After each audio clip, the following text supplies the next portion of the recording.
Hi, hello. Welcome to Devon Monk's Works and Worlds. This is Monday Monk. This might be Monday Monk 10. I'm not sure. I'm going to have to go back and count. But like almost 10 weeks in a row. Yeah, that's awesome. That's amazing for me to stay consistent. I didn't mention last time. I will right now. If you see somebody over my shoulder, that is Yoda. There's a giant Yoda in the corner. I tried to get him out of frame and it didn't work. So we have Yoda with us. Also with us is my brother, Darell. Hello. Of Under the Oregon Moon. That is a new YouTube channel that will be live conversations with my brother Darell and my brother Darren, who are paranormal investigators. UFOs, high strangeness, cryptid. Yep. High strangeness, cryptid, UFOs, investigators. Like, I write about this stuff. They do this stuff. Yeah. So it's very cool. And thank you for coming, by the way. Problem. I really appreciate it. Okay. So one of the things that he and I were talking just off camera before we started this, right. And he reminded me that in the last Ordinary Magic book I wrote, the last one that came out, which was Nobody's Ghoul, I actually mentioned my brother Darell and Darren's web or Facebook page, Under the Oregon Moon. Like, I needed a paranormal investigative or a cryptid investigative team to lead somebody away out of ordinary. So I wanted to send my vampires off to go bite cows in Eastern Oregon, which sounds really dumb. But I needed them to go, like, take down the cows. You know how you get reports of mutilated cows sometimes? Right, I needed Eastern Oregon, right? Or Central Eastern Oregon, a lot of it, yeah. Right? So I needed some reason for it to happen, and where it was reported. So I used his Facebook. So you're in the books. Yay. You are in the books, which is That's awesome. Cool. Yeah. Okay, so one of the things that we wanted to do in this conversation is actually, instead of talking a little bit, you talked about a possible UFO that you spotted last time.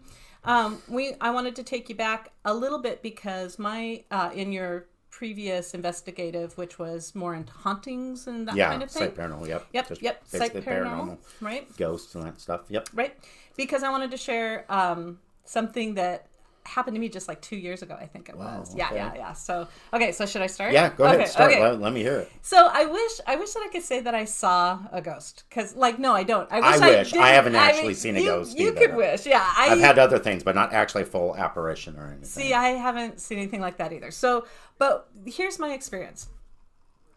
I am a level-headed person. For all that I don't want to see, like, monsters and stuff, you know, if I see a weird thing, I don't instantly scream. Like, I do have some. That's good. I do have some, some bravery. But I wasn't thinking about that when I went to the Lake Quinault Lodge up in the Olympic rainforest of Washington State. It's beautiful up there if you ever get a chance. And the Lake Quinault Lodge, actually looked it up, was built in 1926. We've had presidents stay there. It's lovely. They've renovated it, but it's a 1926 lodge. It has the cast iron radiator heaters in the rooms, the little narrow staircases, and little single light bulbs up above. Why did you go up? I went up because I was going to a writing retreat at another rainforest lodge that's up there. It's kind of a oh, cool. Yeah, but I needed a few extra days, so I booked a room for 2 days before the writing retreat started. I thought, I'll go to this lodge that I've never stayed in. Right. Write for a couple days, and then go over to the other lodge and actually stay for the 4 or 5 days that the writing retreat was going on. That's cool. I've never been there. It's gorgeous, and they have sounds like it. Giant trees and lots of hikes and waterfalls. Oh, cool. And really I'll have to worth check going. it out. Yeah, worth going. So anyways, I stayed in the room, unpacked everything. I was writing for a while, and I decided to take my suitcases and put them in the closet. I mean, I just thought, I've got my suitcase, I'll just start in the closet, right? So it's a nice big closet. My room was up above the kitchen, down a long hallway. I was all the way at the end of this. I mean, it was like hallway, Okay. I was all the way at the like end. A shining Yeah, it was like a shining kind of thing. Yeah, and I was down here to the left. And it was a great room. It had a view over the lake, which is what I wanted. I wanted to look out the window while I was writing. And so I go to put away.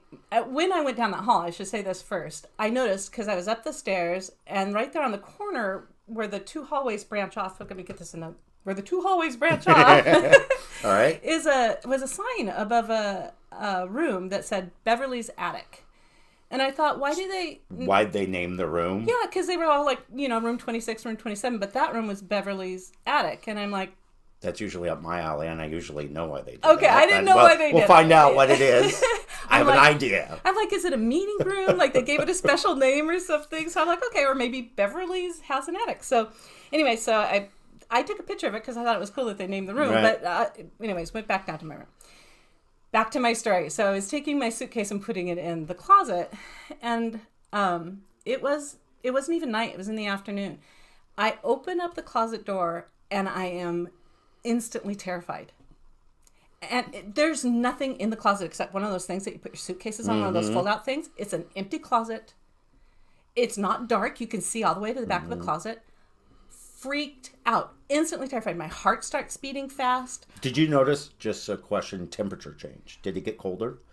Or did you get chills? I was just so freaked out. Did you get chills? I got chills. Yeah. Yeah. And my heart was pounding, and I was staring at the closet. My mind is saying, it's a closet. It's a closet, right? Why are you freaking out, right? Like, my mind knows logically it's a closet, and everything else in my body is like, you need to back off and go away, right? And I took a moment to, like, look at the closet, like, is there something in there that's going to jump at me? Like, I thought something was going to come out of the closet. And I slammed that closet door. And then I'm like, I've rented this room. Right. I'm in this for the money. I need to write. I can't go away from the room. So that I'm like, okay, well, you could reopen the closet door and look inside of it. I did not reopen the closet door and look inside of it. I wasn't going to open that door again. Right. And here's the thing. I'm an adult.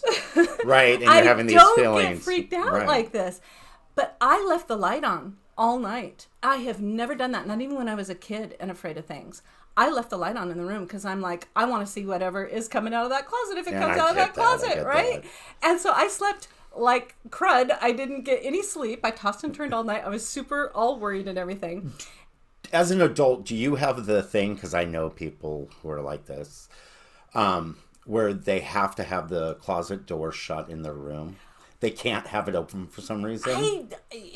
Does that bother you? Not usually. Yeah, that's weird. Usually. I've actually run into a lot of people that they can't leave their closet door open, even if they've had like no experiences. You don't know what's going to come out of that closet door. Exactly. It's just it's a closet. You don't know what might be in there. Thing. I just was curious if you'd ever had that. I'm usually okay with that. All right. But anyway, so then the next day I woke up. Well, I didn't go to sleep. So the next day I got up, and then I'm like, that's enough. You lost an entire night's of sleep. Go open that closet. Go look inside, right? And so I opened the closet, and I had no experience, no feeling of fear at all. Nothing. And I'm like, you were just dumb and lost an entire night's of sleep over nothing, right? Which is, So then like a year later or several months later, we were going on a trip somewhere, and I said, hey, by the way, I've never really thought about this, but is Lake Quinault Lodge, has anybody ever said that it was haunted?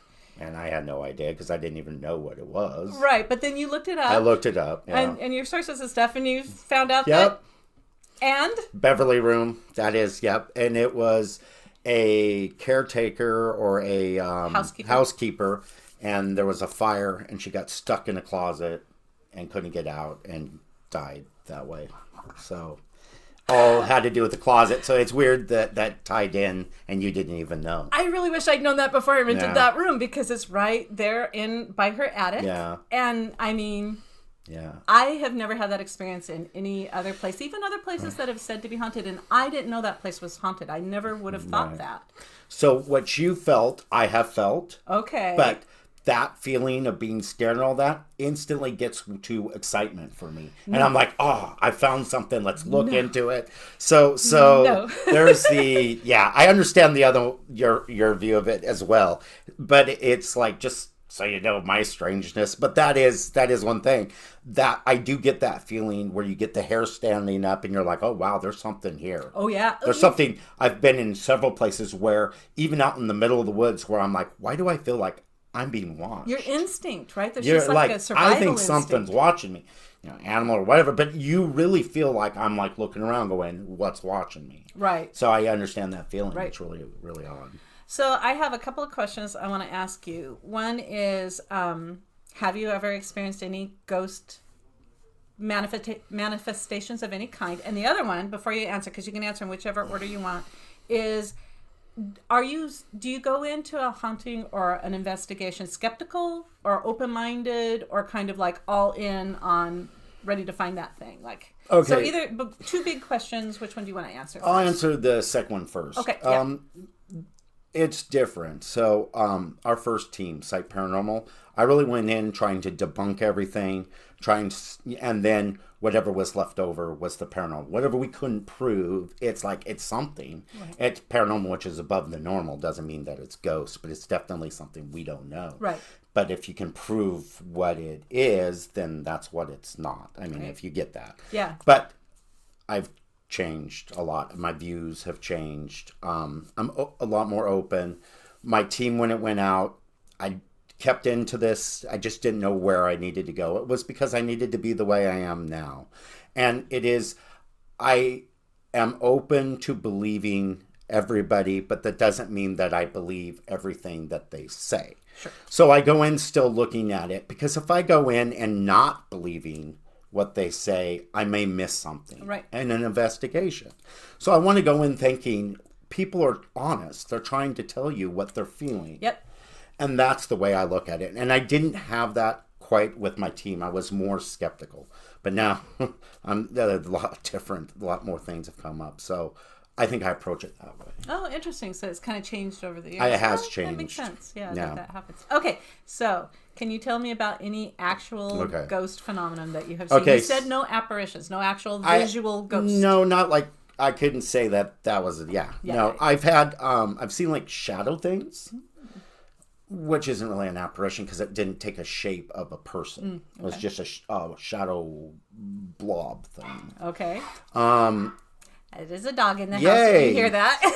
Just like live shows, whatever. Yeah, it's going to show. You might hear my dog, so that could definitely happen. Yep. No, so I guess the theater. I worked at a theater for a while, which was really cool. I was a projectionist, so I was there building films, doing things like that all by myself. So I was in this building by myself a lot of times. Had a lot of strange things happen. Projectors would turn on when I was in the theater all by myself. They would automatically come on, and so the reels would start going.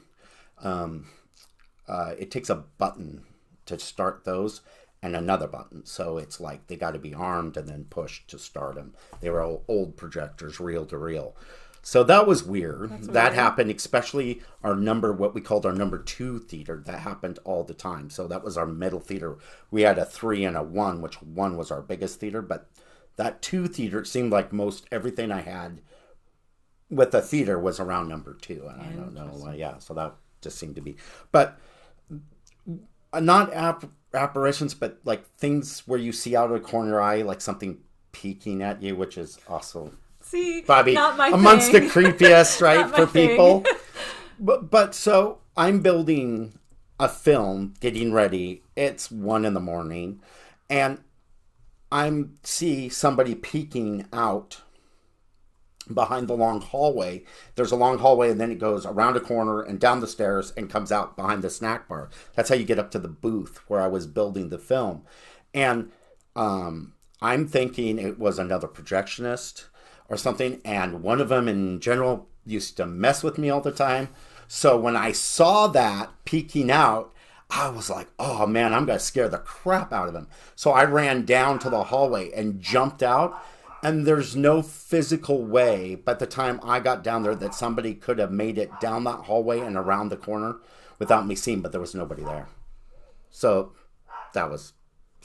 those kind of peeking around corner things, I've seen where I thought somebody walked by a doorway, went in to talk to them, they weren't there. So those kind of things, but I haven't actually seen like a see-through apparition or something I thought was a ghost. But still, weird things at that theater. Mm-hmm. And did that theater have a death in that theater? Not that I ever found. Or a guy, wasn't there a fellow who used to live there in that apartment? But maybe he didn't. I don't think he died. Oh. But I mean, he did die. Well, but he didn't die in the theater. Oh, okay. So I don't know. There's people, but I have a theory about transition. And what more than a theater, like a airport, a bus station, that you have so many different feelings. You're sitting down, you're watching a film. Think of all the different emotions that you go through. Yeah. And maybe some are profound. Yeah. And I don't know if it's a recording or things are intelligent, but I think maybe some things record and actually get trapped. And I think that could be what it is. That theater just had really heavy impressions left because in it. It's not uncommon for actual stage theater and actual theater. It's very common. And then not all of them have deaths. Some of them, of course, had stage deaths or something that happened with them, something tragic. But just the fact that there's all that emotion involved in a building, it's almost like nowhere else. Hotel rooms and hotels are really like that because you have so many people coming through there, and think of it's a transition. You're getting all this different people's feelings, and I just think that has a lot to do with it. That's interesting. I think, I hadn't really thought of a theater that way, but we experience a lot of emotions in a theater, right? Because we're watching so many things and going there with people and having a good time. Yeah. So, okay, well, I think I'm going to close this one off. We're just about at 15 minutes, which is about perfect for one of these. We're like, look at this. On we're the rocking ball. it. So again, if you're interested in written things that go bump in the night, you can look at my books at divinemonk.com. But if you're interested in somebody who's really looking into that kind of stuff, follow my brother Darell and Darren, who are on Under the Oregon Moon. There's a YouTube channel. It's brand new. It's going to be starting off April 24th. 1 o'clock Pacific Standard Time or whatever on a Sunday. And also they have a Facebook page, Under the Oregon Moon, where they are posting interesting information from NASA and from all kinds of stuff. Yeah, it's not just ghosts. We talked about ghosts, but they're looking for cryptids and for highly strange. Yep. And just any kind of phenomena that is unexplained. They are going to be investigating it. And you'll have videos along with live talks, so people can ask questions and that sort of thing. But then you're going to also have like exploratory videos where you go out and look into certain there'll be places. Evidence stuff that we show too of places we've been. Right. And I mean, also, if somebody were interested in interviewing you like I'm interviewing you, you're open for that too. Oh, definitely. And people can reach you on UnderTheOregonMoon at gmail.com, and Correct. I'll put a link down below to that. So. Or call my phone number. It's on the page. So. Or call his phone number. You can get so many weird phone calls. We're going to do an episode of you just telling me all the weird phone calls. Yeah, I'll keep them recorded. Yeah, it's like, here's all the weird ones. Okay, right. So that's it. I hope to talk to you soon. Thanks for coming by. Remember, Under the Oregon Moon. We'll talk to you later. Bye. Bye.